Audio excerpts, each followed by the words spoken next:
Is your Volvo's infotainment system stuck in a constant reset loop?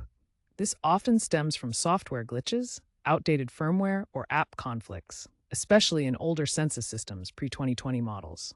The system detects an error, attempts to restart, but fails repeatedly. Volvo has addressed these issues with over-the-air OTA software updates and recalls. Newer models with Google Automotive Services (JAS) generally experience fewer problems due to better Android OS integration. However, environmental factors like extreme temperatures can still trigger resets. In short, the reboot loop is a software instability issue, often fixable with updates, but sometimes requiring hardware attention.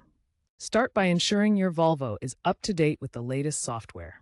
Use the Volvo Cars app or connect your car's Wi-Fi to check for and install any available updates. This addresses most reboot loop issues. For a quick fix, try a soft reset. Simply hold the power button on your infotainment system for 10 to 15 seconds until it restarts. If the soft reset doesn't work, perform a hard reset by disconnecting the vehicle's battery for 5 to 10 minutes. This clears any persistent errors.